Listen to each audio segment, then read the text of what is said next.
I gave Arvind a spreadsheet which has about 13 odd thousand ticker symbols, one ticker symbol per row of the spreadsheet. And then he's going to go to a website called random.org. So what we're doing here is we're picking a random stock. So I don't even know what stock it's going to be, no idea. And we're just going to look at kind of what the price movement on that stock's been. And this could be a stock in any part of the world.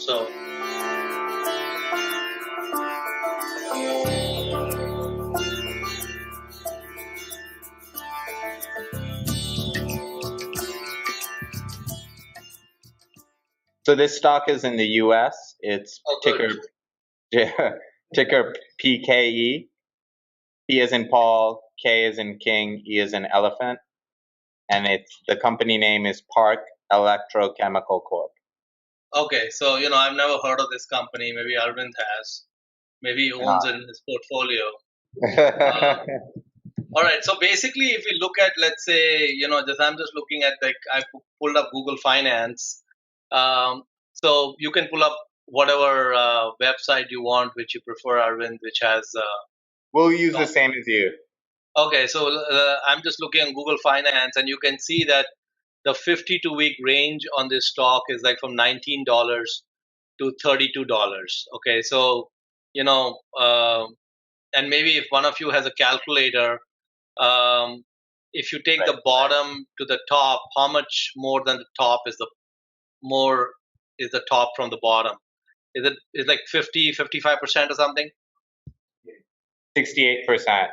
Okay, so from basically if you bought at the bottom, somehow you knew that at the bottom this random company and you sold at the top, within 12 months you'd have 68%. Then if I look at 5 years, I'm looking at the 5-year chart on this thing, and the lowest price seems to be around $20. It probably is at $19 price, and the highest price seems to be about $34. So we have about 70% or so movement. And if you see that chart, I'm going to see the chart for all years from the beginning. Yeah. So if you see the chart, from this is going from 1978 onwards, you can see really from kind of 93 or 94 onwards, it's fairly choppy. It just goes up and down all over the place. And then you can see actually in probably during that .com boom, this thing went from $15 to $50 in a few months, and such. So anyway, let's pull up another symbol, Arvind. Let's run the generator again. Sounds great. Mirror on the wall.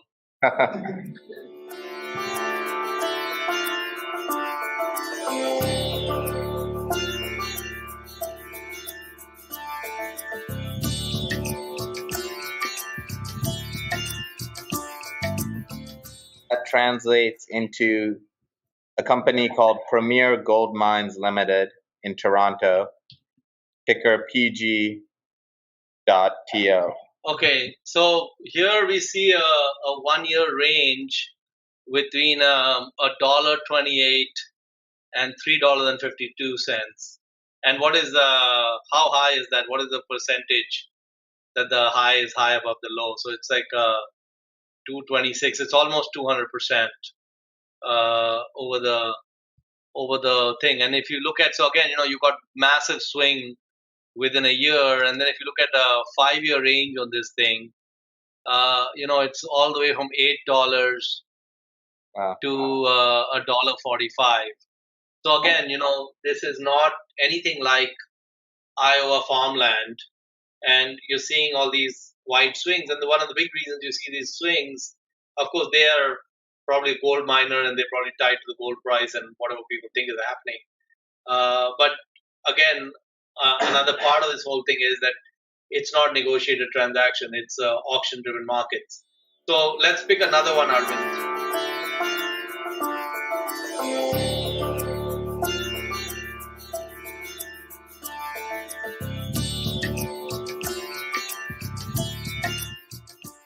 That translates into a company in Singapore called Communication Design International Limited, SHTSI. Oh, excuse me, I think that's a 5, so 5HT. Okay, this is also a nano cap or something, but let's see what's going on here. All right, so we got like I think a 1 year. What's the 1 year range on this? Right, It's market cap of 34 million. yeah, so it's like now here you've got from 3 cents to 15 cents. So a 5x delta in a year. Right. And if you look at 5 years, it's like gone up to it's like it looks like it's close to an all-time high here. So it's like 14 cents to like 2 cents to 14 cents. And if I look at the whole, according to Google, it's at 8 times PE. It might be a great buy. It could be. Maybe you can buy it for your fund, Arvind. Maybe. And then if you look at the all-time range from 2006, you can see from 2 cents to like 45 cents or something, and such. So anyway, I think we could do this for a long time, but the bottom line is that uh, these picks aren't value picks. They're random picks, right? And what tends to happen when you're doing value investing is you'll tend to buy things when they are in general cheap, and you might even be getting them closer to the bottom of the 52-week range, because if you've been looking at for a while, it may be that finally gets to the point that it's cheap. And so uh, one of the advantages you get with value investing is that just because of this natural wider swing in this asset class, you can. So, I mean, if you were an investor and you were limited to only buying Iowa farmland, and that was the only asset class you could buy and sell or do options or whatever else, you basically would be screwed, because you saw what that chart looked like, and you can do fine if you're a farmer and such. Though people who are buying today that Iowa farmland may not do so well. It might be good to rent today because you're getting it pretty cheap if you rent it. Um, so basically, these uh, these stock market based assets that you're buying are really completely and uniquely different from any other asset. They're very different from buying whole businesses. They're very different from buying cars. They're very different from buying real estate. They're very different from pretty much any other asset class you can do, and it's because you're not dealing with face to face. With face to face, when you do intelligent buyer facing intelligent seller, uh, you will tend to get more times than not pretty rational pricing. Sometimes you can get distortion, like in 2000, late 2008, early 2009. Even private assets would get undervalued because people are just freaked out or need cash or something.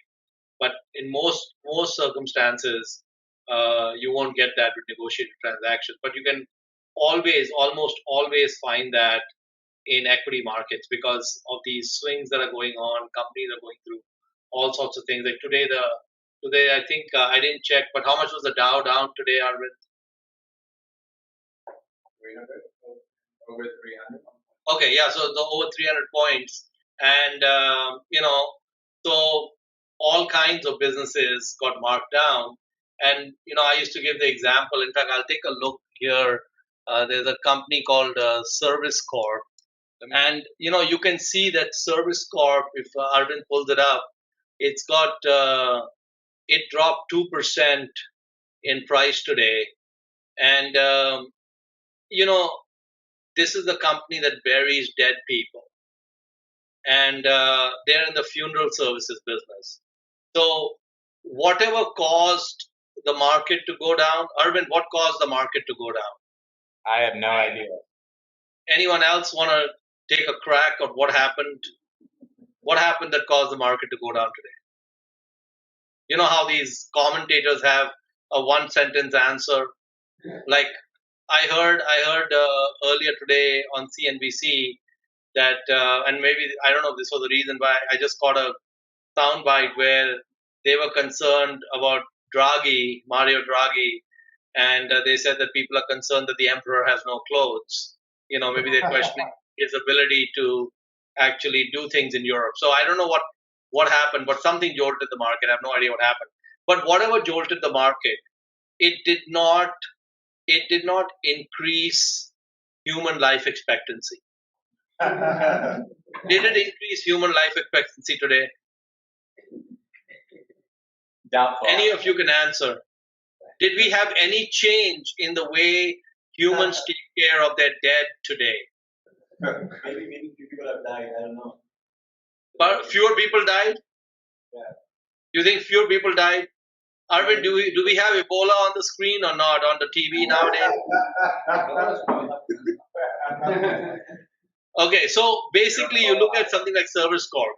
So whenever you have these big up and downs in the Dow, if Service Corp were a private business and they were negotiating to sell the business and they've been negotiating and yesterday they agreed to some price and then today the buyer comes and said, listen, the Dow dropped, 300 points, so I need to drop your price by 2%.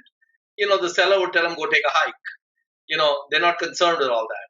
And so you can see that you have these swings taking place. And today is a good example where everything gets marked down. And Service Corp is just an extreme example of a company which is just burying dead people or cremating dead people. And, what a wonderful business to be in.